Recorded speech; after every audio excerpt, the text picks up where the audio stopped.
Hello ನಮಸ್ಕಾರ. Kannada serials ಅಡ್ಡಾಗೆ ಸ್ವಾಗತ ಸುಸ್ವಾಗತ.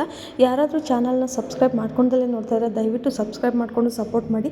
ಅಂದಾಗೆ ಆಸೆ ಸೀರಿಯಲ್ನ ಇವತ್ತಿನ ಸಂಚಿಕೆ ನೋಡ್ಕೊಂಬರೋಣ. ಮೊದಲಿಗೆ ರವಿ ಹಾಗೆ ಶ್ರುತಿ ತಿಂಡಿ ತಿಂತಾ ಇರ್ತಾರೆ. ಶ್ರುತಿ ಹೇಳ್ತಾಳೆ, ನೀವು ಮಾಡುವಂಥ ಪೂರಿ ಮತ್ತು ಸಾಗು ನೆಕ್ಸ್ಟ್ ಲೆವೆಲ್ಲೇ ಇರುತ್ತೆ. ಹಾಗೆ ರವಿ ಬದಲು ನೀವೇನಾದರೂ ಶೆಫ್ ಆಗಿದ್ರಿ ಅಂದರೆ ಒಳ್ಳೆ ಬಿಸ್ನೆಸ್ ಮಾಡಿ ಪ್ರಾಫಿಟ್ ಮಾಡ್ಕೋಬೋದಾಗಿತ್ತು ಅಂತ ಹೇಳ್ತಾಳೆ. ಅಷ್ಟರಲ್ಲಿ ಶಾಂತಿ ರೂಮಿಂದ ಹೊರಗಡೆ ಬರ್ತಾ ಪ್ರಾಫಿಟ್ ಅದು ಅಂತ ಹೇಳ್ಬಿಟ್ಟು ಕೇಳ್ತಾಳೆ. ಆಗ ಶ್ರುತಿ, ಮೀನಾ ಅವ್ರ ಕುಕ್ಕಿಂಗ್ ಮಾಡ್ತಾ ಇದ್ವಿ ಅತ್ತೆ, ಹೋಟೆಲ್ ಓಪನ್ ಮಾಡಿದ್ರೆ 4-5 ತಿಂಗಳಲ್ಲಿ ಬೇಜಾನ್ ಬ್ರಾಂಚಸ್ ಓಪನ್ ಮಾಡ್ಬೋದಾಗಿತ್ತು, ಅಡುಗೆ ಅಷ್ಟು ರುಚಿಕರವಾಗಿರುತ್ತೆ ಅಂತ ಹೇಳ್ತಾಳೆ. ಆಗ ಶಾಂತಿ, ಯಾರು ಇವಳ ಇವಾಗ ಮನೆಗೆ ಹೋಗಿ ಹೂ ಮಾರ್ತಾ ಇದ್ದಾಳೆ, ನೆಕ್ಸ್ಟು ಮಾರಕ್ಕೆ ಶುರು ಮಾಡಿಬಿಡ್ತಾಳೆ ಅಷ್ಟೇ ಅಂತ ಹೇಳ್ತಾಳೆ. ಅದು ಒಳ್ಳೆ ಬಿಸ್ನೆಸ್ ಇರುತ್ತೆ, door to door food delivery business. ವಿಷಯ ಏನಾದ್ರೂ ಸೂರ್ಯನ ಕಿವಿಗೆ ಬಿದ್ದರೆ ಅವನು ಅದಕ್ಕೂ ಒಂದು ಗಾಡಿ ಕೊಡಿಸ್ಬಿಡ್ತಾನೆ ಅಷ್ಟೇ ಅಂತ ಹೇಳ್ತಾಳೆ. ನೆಕ್ಸ್ಟು ರಂಗನಾಥ್ ಅವರು, ಓಹೋ ಏನಮ್ಮ ಪೂರಿ ಸಾಗು ಮಾಡಿಬಿಟ್ಟಿದ್ಯಾ, ಬಂದಿಲ್ವಾ ಅಂತ ಕೇಳ್ತಾರೆ. ಆಗ ಮೀನಾ, ಮಾವ ಕೂತ್ಕೊಳ್ಳಿ ಬಡಿಸ್ತೀನಿ, ಅವ್ರು ಇನ್ನೂ ಬಂದಿಲ್ಲ, ಇನ್ನೇನು ಬರ್ತಾರೆ ಅಂತ ಹೇಳ್ತಾಳೆ.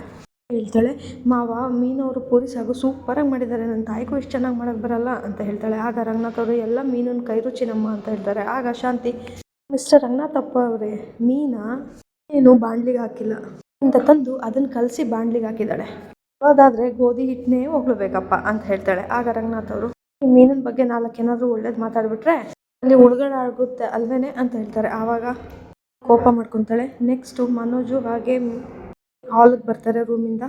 ಎಲ್ಲರೂ ತಿನ್ನೋದು ನೋಡ್ಬಿಟ್ಟು, ಲೆಲೆ ಏನಿದು ಎಲ್ಲರೂ ತಿಂಡಿ ತಿಂತಾ ಇದ್ದೀರಾ, ಕರೀಲೇ ಇಲ್ಲ ಅಂತ ಹೇಳ್ತಾನೆ. ಆಗ ರಂಗನಾಥ್ ಅವರು, ಇದೇನು ಸ್ಕೂಲು ಕಾಲೇಜ್ ಅಷ್ಟೇನೋ ಗಂಟೆ ಹೊಡ್ಕೊಂಡು ಕರೆಯೋಕ್ಕೆ, ಬಂದು ಕುತ್ಕೊಂಡು ತಿನ್ಬೇಕಪ್ಪ, ಬಾ ಕುತ್ಕೋ ಅಂತ ಹೇಳ್ತಾರೆ. ನೀನು ಅವರು ಒಂದೇ ಒಂದು ಐಟಮ್ ಮಾಡಿದ್ದೀರಾ, ಅದು ಪೂರಿ ಸಾಗು. ನಾನು ಹೇಳಿದ್ದೀನಿ ಬೆಳಗಿನ ಜಾವ ಎಣ್ಣೆ ತಿನ್ನಬಾರ್ದು ಅಂತ, ಒಳ್ಳೇದಲ್ಲ ಅಂತ ಹೇಳಿದ್ದೀನಿ, ಮತ್ತು ಅದನ್ನೇ ಮಾಡಿದ್ದೀರಲ್ಲ, ಹೇಗೆ ತಿನ್ನೋಕ್ಕಾಗುತ್ತೆ ಹೇಳಿ ಹೇಳ್ತಾಳೆ. ಅಷ್ಟರಲ್ಲಿ ಸೂರ್ಯ ಎಂಟ್ರಿ ಕೊಡ್ತಾನೆ.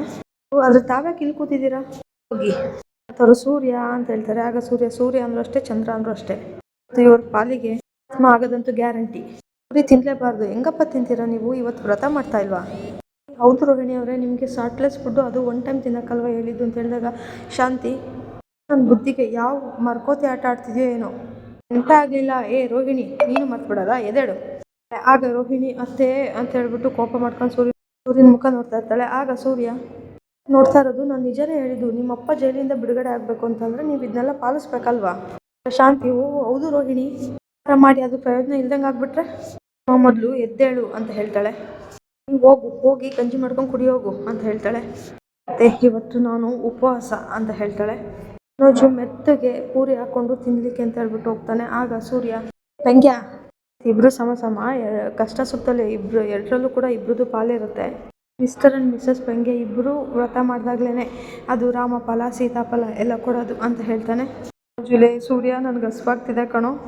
ಆಗ ಸೂರ್ಯ, ನೀನು ಹೆಂಡ್ತಿ ಏನು ತಿಂದಲೇ ಹೊಟ್ಟೆ ಹಸ್ಕೊಂಡಿರ್ಬೇಕಾದ್ರೆ ನೀನು ಹೆಂಗಪ್ಪ ತಿಂತೀಯಾ, ವ್ರತ ಮಾಡ್ತೀನಿ ಅಂತ ಸೂರ್ಯ ಹೇಳ್ತಾನೆ. ಆಗ ಮೀನಾ, ನೀವು ಪೂರಿ ಸಾಗು ಏನು ತಿನ್ನಲ್ವ ಅಂತ ಕೇಳಿದಾಗ, ಹಂಗಲ್ಲಮ್ಮ, ನಾನು ವ್ರತ ಮಾಡಿದ್ರೆ ನೀನು ಊಟ ಮಾಡ್ತೀಯ ಹೇಳು ಅಂತ ಹೇಳಿದಾಗ, ಇಲ್ಲ ರೀ, ನಿಮ್ದಾಗ್ದಲ್ಲೇ ನಾನು ಹೇಗೆ ಊಟ ಮಾಡೋಕ್ಕಾಗುತ್ತೆ ಹೇಳಿ ಅಂತ ಹೇಳ್ತಾಳೆ.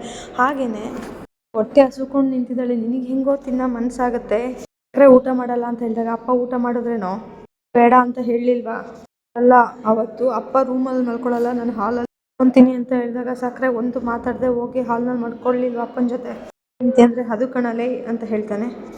ಕೊಂತ್ಯಾ ಅಂತ ಹೇಳ್ಬಿಟ್ಟು ಮನೋಜ್ ಕೇಳ್ತಾನೆ. ಆಗ ಸೂರ್ಯ, ನೀನು 8 ಜನಕ್ಕೆ ನೀನು ವ್ರತ ಮಾಡಬೇಕು ಅಂತ ಅನ್ಕೊತೀನಿ ಅಂತ ಹೇಳ್ತಾನೆ. ಸರಿ, ಬೇಡ ನಿನಗೆ ಈ ಪೂರಿ, ನೀನು ಚೆನ್ನಾಗಿ ತಿಂದು ಪೌಡ್ರಮ್ಮನ ವ್ರತ ಫಲಿಸ್ತಲೇ ಅಕಸ್ಮಾತ್ ಜೈಲಿಂದ ಬರದೆ ಹೋದರೆ ಅಂತ ಇರ್ತಾನೆ. ಅಷ್ಟರಲ್ಲಿ ಶಾಂತಿ, ಮನೋಜ ಮೇಲೆ ಅಂದೆ ಜೊತೆ ಸೇರಿಕೊಂಡು ನಿಮ್ಮ ಮಾವ ಬೇಗ ಜೈಲಿಂದ ಹೊರಗಡೆ ಬರಲಿ ಅಂತ ವ್ರತ ಮಾಡು.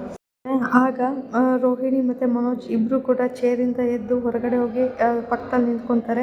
ನೆಕ್ಸ್ಟು ಸೂರ್ಯ ಬಂದು ಆ ಚೇರಲ್ಲಿ ಕುತ್ಕೊಂಡು ಹಾಕು ಅಂತ ಹೇಳ್ಬಿಟ್ಟು ಸಾಗುನ ತಿಂತಾ ಇರ್ತಾನೆ. ಅವ್ನು ತಿಂತಾ ಇರ್ಬೇಕಾದ್ರೆ ಅಷ್ಟರಲ್ಲಿ ಅವ್ನಿಗೊಂದು ಕಾಲ್ ಬರುತ್ತೆ. ಮೇಡಮ್ ಹೇಳಿ ಅಂತ ಹೇಳ್ತಾನೆ. ಆವಾಗ ಚಾಯ, ನಾನು ಡ್ರಾಪ್ ಮಾಡಿದ ಹೋಟ್ಲ್ ಹತ್ರ ಬರೋಕ್ಕಾಗುತ್ತಾ, ಆ ಕಡೆ ಓಡಾಡಬೇಕಾಗಿತ್ತು, ಬರ್ತೀನಿ ಮೇಡಮ್ ಅಂತ ಸೂರ್ಯ ಹೇಳ್ತಾನೆ. ಆಗ ಎಷ್ಟೊತ್ತಾಗ್ಬೋದು ಅಂತ ಚಾಯ ಕೇಳಿದಾಗ, ಒಂದು 10-15 ನಿಮಿಷ ಆಗ್ಬೋದು ಅಂತ ಹೇಳ್ತಾನೆ. ಐ ವಿಲ್ ಬಿ ವೆಯ್ಟಿಂಗ್ ಅಂತ ಚಾಯ ಹೇಳ್ತಾಳೆ. ಆಗ ಸೂರ್ಯ, ಓಕೆ ಮೇಡಮ್, ಓಕೆ ಅಂತ ಹೇಳಿ ಮಾಡಿ, ಅಪ್ಪಪ್ಪ ಇದೊಂದು ಮುಖ್ಯವಾದ ಕಾಲಪ್ಪ, ನಾನು ಹೋಗಲೇಬೇಕು ಅಂತ ಹೇಳ್ತಾಳೆ. ಆಗ ಮೀನಾ, ಒಂದೇ ಒಂದು ಪೂರಿ ತಿನ್ಕೊಂಡು ಹೋಗಿ ಅಂತ ಹೇಳ್ತಾಳೆ. ಆಗ ಸೂರ್ಯ, ಅವರು ಫಾರಿನಿಂದ ಬಂದಿದ್ದಾರೆ, ದೊಡ್ಡ ಕಸ್ಟಮರ್, ನಾನು ಹೋಗಲೇಬೇಕು ಅಂತ ಹೇಳ್ಕೊಂಡು ಹಾಗೆ ತಿನ್ಕೊಂಡು ಆಚೆಗೆ ಹೋಗ್ತಾನೆ, ಕೈನಲ್ಲೇ ಇಟ್ಕೊಂಡು ಪೂರಿನ. ಆಯನ್ನ ಡೈರೆಕ್ಟಾಗಿ ಆಫೀಸ್ ಹತ್ರ ಕರ್ಕೊಂಡು ಹೋಗ್ಬಿಡ್ತಾನೆ. ಚಾಯ್ ಹೇಳ್ತಾಳೆ, ಸರಿ ಒಂದು 5 ನಿಮಿಷ ಇಲ್ಲೇ ವೆಯ್ಟ್ ಮಾಡಿ, ನಾನು ಬರ್ತೀನಿ ಅಂತ ಹೇಳಿ ಏಜೆನ್ಸಿಗೆ ಬಂದುಬಿಟ್ಟು ಹಾಯ್ ಹಲೋ ಅಂತ ಹೇಳ್ತಾಳೆ. ಓ ಬನ್ನಿ ಚಾಯ್ ಮೇಡಮ್ ಕೂತ್ಕೊಳ್ಳಿ ಅಂತ ಟಿಕೆಟ್ ಏಜೆನ್ಸಿಯವರು ಹೇಳ್ತಾಳೆ. ಬುಕ್ ಮಾಡೋಕ್ಕೆ ಹೇಳಿದ್ದೆ ಅಂತ ಹೇಳ್ತಾಳೆ. ಹಾಂ ಮೇಡಮ್ ಬುಕ್ ಆಗಿದೆ. ಟಿಕೆಟ್ ಕೊಡ್ತಾ ಚಾಯ್ ಮೇಡಮ್ ಹಾಗೆ ನಿಮ್ಮನ್ನು ಕೇಳಿಕೊಂಡು ನೆನ್ನೆ ಇಬ್ಬರು ಬಂದಿದ್ದರು, ಬಂದಿದ್ರ ಅಂತ ಹೇಳಿದಾಗ, ಹೌದು ಮೇಡಮ್ ನಿಮ್ಮ ಫೋಟೋ ತೋರಿಸಿ ನಿಮ್ಮ ಅಜ್ಜಿ ತೀರ್ಕೊಂಡಿದ್ದಾರೆ ಅಂತ ಹೇಳಿದ್ರು, ನಿಮಗೆ ತಿಳಿಸ್ಬೇಕು ಅಂತ ಹೇಳಿಬಿಟ್ಟು ನಿಮ್ಮ ಕಾಂಟ್ಯಾಕ್ಟ್ ಡೀಟೇಲ್ಸ್ ಎಲ್ಲ ಕೇಳ್ತಾಯಿದ್ರು ಅಂತ ಹೇಳ್ತಾಳೆ. ಅವ್ರ ಹೆಸ್ರೇನಾದರೂ ನಿಮಗೆ ಗೊತ್ತಾ ಅಂತ ಕೇಳಿದಾಗ, ಅವ್ರ ಹೆಸರು ಮನೋಜ್ ಅಂತ ಹೇಳಿ ಮೇಡಮ್ ಅಂತ ಹೇಳಿದಾಗ ಛಾಯಾಗೆ ಶಾಕ್ ಆಗುತ್ತೆ. ನನ್ನ ಡೀಟೇಲ್ಸ್ ಯಾರೇ ಕೇಳಿದ್ರು ಯಾರಿಗೂ ಕೊಡಬೇಡಿ ಅಂತ ಹೇಳ್ಬಿಟ್ಟು, ಸರಿ ನಾನು ಬರ್ತೀನಿ ಅಂತ ಹೇಳ್ಬಿಟ್ಟು ಏಜೆನ್ಸಿ ಆಫೀಸಿಂದ ಹೊರಡ್ತಾಳೆ. ನೆಕ್ಸ್ಟು ಮ್ಯಾಮ್ ಇವಾಗ ಎಲ್ಲಿಗೆ ಹೋಗಬೇಕು ಅಂತ ಹೇಳಿದಾಗ, ನಾನು ಪಾರ್ಲರ್ ಹತ್ರ ಹೋಗಬೇಕಿತ್ತು ಅಂತ ಹೇಳ್ತಾಳೆ. ಆವಾಗ ಸರಿ ಆಯಿತು ಬನ್ನಿ ಮೇಡಮ್, ನನಗೆ ಗೊತ್ತಿರೋದು ಒಂದು ಪಾರ್ಲರ್ ಇದೆ, ಅಲ್ಲಿ ಕರ್ಕೊಂಡು ಹೋಗ್ಬಿಡ್ತೀನಿ ಅಂತ ಹೇಳ್ಬಿಟ್ಟು ಕರ್ಕೊಂಡೋಗಿ ರೋಹಿಣಿ ಇರುವಂಥ ಬಿಟ್ಟು ವ್ಯಕ್ತಿ ಸ್ವಲ್ಪ ಆದ್ರೂ ಕೆಲಸ ಚೆನ್ನಾಗಿ ಮಾಡ್ತಾರೆ, ನೀವು ಇನ್ನೂ ಹೋಗ್ಬಿಟ್ಟು ಬರ್ಬೋದು ಅಲ್ಲಿಗೆ ಅಂತ ಹೇಳ್ತಾನೆ. ಸರಿ ನೀವು ಇಲ್ಲೇ ವೆಯ್ಟ್ ಮಾಡ್ತಾರೆ, ನಾನು ಬರ್ತೀನಿ ಅಂತ ಹೇಳ್ಬಿಟ್ಟು ಪಾರ್ಲರಿಗೆ ಬರ್ತಾಳೆ. ನೀವೇನು ಕಾಯೋದು ಬೇಡ, ತುಂಬ ಲೇಟ್ ಆಗುತ್ತೆ, ನೀವೇನು ಹೊರಡಿ ಅಂತ ಹೇಳ್ಬಿಟ್ಟು ಪಾರ್ಲರಿಗೆ ಬರ್ತಾಳೆ. ಪಾರ್ಲರಿಗೆ ಬಂದು ರಿಸೆಪ್ಷನಿಸ್ಟ್ ಹತ್ರ ಹಲೋ ನಾನು ಫೇಶಿಯಲ್ ಮಾಡಿಸ್ಬೇಕಾಗಿತ್ತು ಅಂತ ಹೇಳ್ತಾಳೆ. ರಿಸೆಪ್ಷನಿಸ್ಟು 1 ಮಿನಿಟ್ ಮೇಡಮ್ ವೆಯ್ಟ್ ಮಾಡಿ ಬಂದೆ ಅಂತ ಹೇಳಿ ಒಳಗಡೆ ಬರ್ತಾಳೆ. ಒಳಗಡೆ ಬಂದು ರೋಹಿಣಿ ಹತ್ರ ಮ್ಯಾಮ್ ಕಸ್ಟಮರ್ ಬಂದಿದ್ದಾರೆ ಅಂತ ಹೇಳ್ತಾಳೆ. ಓ ಸರಿ ಆಯಿತು, ಇವ್ರದ್ದಾಯಿತು, ನೆಕ್ಸ್ಟ್ ಅವ್ರದ್ದೇನೆ ಕಳಿಸ್ಕೊಡು ಒಳಗಡೆ ಅಂತ ಹೇಳ್ತಾಳೆ. ಸರಿ ಮೇಡಮ್ ನೀವಿನ್ನು ಹೋಗ್ಬೋದು ಅಂತ ಹೇಳ್ಬಿಟ್ಟು ಬಂದು ಚಾಯ್ ಹತ್ರ ಹೇಳ್ತಾಳೆ. ಸರಿ ಮೇಡಮ್ ಅಂತ ಹೇಳ್ಬಿಟ್ಟು ನೆಕ್ಸ್ಟು ಚಾಯ ರೂಮ್ ಒಳಗಡೆ ಬಂದು ಹಾಯ್ ಅಂತ ಹೇಳ್ಬಿಟ್ಟು ರೋಹಿಣಿಗೆ ಹೇಳ್ತಾಳೆ. ರೋಹಿಣಿ ಏನೋ ಮಾಡ್ತಾ ಇರ್ತಾಳೆ. ನೆಕ್ಸ್ಟು ರೋಹಿಣಿ ತಿರುಗಿ ನೋಡ್ಬಿಟ್ಟು ಚಾಯನ್ನು ನೋಡಿ ಮುಖನ ನೋಡಿ ಗಾಬರಿ ಆಗುತ್ತೆ ರೋಹಿಣಿಗೆ. ಮಾತಾಡ್ಸ್ತಾ ಇದ್ರು. ರೋಹಿಣಿ ಹಾಗೆ ನಿಂತಿರ್ತಾಳೆ. ಆವಾಗ ಹಲೋ ಏನು ಯೋಚನೆ ಮಾಡ್ತಾಯಿದ್ದೀರ ಅಂದಾಗ, ಏನಿಲ್ಲ ಸಾರಿ ಕೂತ್ಕೊಳ್ಳಿ ಅಂತ ಹೇಳ್ತಾಳೆ. ಚಾಯ ಚೇರ್ ಮೇಲೆ ಕೂತ್ಕೊಂಡು ಐಬ್ರೋ ಮಾಡಿಸ್ಬೇಕಾಗಿತ್ತು, ಜೊತೆಗೆ ಫೇಶಿಯಲ್ ಕೂಡ, ಅದರಲ್ಲಿ ಯಾವ್ಯಾವ ಆಪ್ಷನ್ಸ್ ಇದೆ ಅಂತ ಹೇಳ್ತೀರಾ ಅಂತ ಕೇಳ್ತಾಳೆ. ಆದರೂ ಕೂಡ ರೋಹಿಣಿ ಸುಮ್ಮನೆ ನಿಂತಿರ್ತಾಳೆ. ಆವಾಗ ನಿಮಗೆ ಕನ್ನಡ ಬರುತ್ತಾ, ನಾನು ಹೇಳ್ತಾ ಇರೋದು ನಿಮ್ಗೆ ಅರ್ಥ ಆಗ್ತಾ ಇದೆಯಾ, ಇಟ್ ಇನ್ ಇಂಗ್ಲೀಷ್ ಅಂತ ಹೇಳ್ತಾಳೆ. ಆಗ ರೋಹಿಣಿ ಅರ್ಥ ಆಗಿದೆ ಆ್ಯಂಡ್ ಗ್ಲೋ ಅಂತ ಹೇಳ್ಬಿಟ್ಟು ಫೇಶಿಯಲ್ ಇದೆ, ಒಳ್ಳೆ ಚೆನ್ನಾಗಿರುತ್ತೆ ಅಂತ ಹೇಳ್ತಾಳೆ. ಆಗ ಚಾಯ ಓಕೆ 1 ಅವರ್ ಕಂಪ್ಲೀಟ್ ಆಗುತ್ತೆ ಅಲ್ಲ ಇದೆ ಅಂತ ಹೇಳ್ತಾಳೆ. ಆಗ ನಿಮ್ಮ ಹೆಸ್ರೇನು ಅಂತ ಕೇಳಿದಾಗ ಚಾಯ ಅಂತ ಹೇಳ್ತಾಳೆ. ಓ ಇವಳಿಗೆ ಕನ್ಫರ್ಮ್ ಆಗುತ್ತೆ ಅವಳೆ ಅಂತ ಹೇಳ್ಬಿಟ್ಟು ನೆಕ್ಸ್ಟ್ ಸರಿ 1-2 ನಿಮಿಷ ಹಾಗೆ ಕೂತಿರಿ ಬರ್ತೀನಿ ಅಂತೇಳಿ ರೂಮಿಂದ ಹೊರಗಡೆ ಬಂದು ಕಾಲ್ ಮಾಡ್ತಾಳೆ. ಹಾಂ ಹೇಳು ರೋಹಿಣಿ ಅಂತ ಹೇಳ್ಬಿಟ್ಟು ಮನೋಜ್ ಹೇಳಿದಾಗ ಮನೋಜ್ ಅಂತ ಹೇಳಿ ಕೇಳ್ತಾಳೆ. ಆಗ ದುಡ್ಡು ಕೇಳಿಕೊಂಡು ಒಂದು ಫೈನಾನ್ಸ್ ಕಂಪ್ನಿಗೆ ಹೋಗಿದ್ದೆ, ಕೊಡೋಕ್ಕಾಗಲ್ಲ ಅಂತ ಹೇಳಿಬಿಟ್ರು ಅಂತ ಹೇಳ್ತಾನೆ. ಆಗ ರೋಹಿಣಿ ಖಂಡಿತ ದುಡ್ಡು ಸಿಗುತ್ತೆ ಮನೋಜ್, ಅದನ್ನು ಕೊಡೋಕ್ಕೆ ಅಂತಲೇ ಪಾರ್ಲರ್ಗೆ ಒಬ್ಬಳು ಬಂದಿದ್ದಾಳೆ, ಇಮಿಡಿಯೇಟಾಗಿ ಇಲ್ಲಿಗೆ ಬನ್ನಿ ಅಂತ ಹೇಳ್ತಾಳೆ. ಆಗ ಮನೋಜ್ ದುಡ್ಡು ಕೊಡೋರು ನಿಮ್ಮ ಪಾರ್ಲರಿಗೆ ಬಂದಿದ್ದಾರಾ, ಏನು ತಮಾಷೆ ಮಾಡ್ತಾ ಇದೆಯಾ, ಬಂದಿದ್ದಾರೆ ಅಂತ ಹೇಳಿ ಕೇಳ್ತಾನೆ. ಆಗ ರೋಹಿಣಿ ಆ ಛಾಯೆ ಬಂದಿದ್ದಾಳೆ ಅಂತ ಹೇಳ್ತಾಳೆ. ಆಗ ಮನೋಜ್ಗೆ ಶಾಕ್ ಆಗುತ್ತೆ. ಹಾಗೆ ಹಿಂದಿಂದೆಲ್ಲ ಅವನು ನೆನಪಿಸ್ಕೊಳ್ತಾ ಇರ್ತಾನೆ.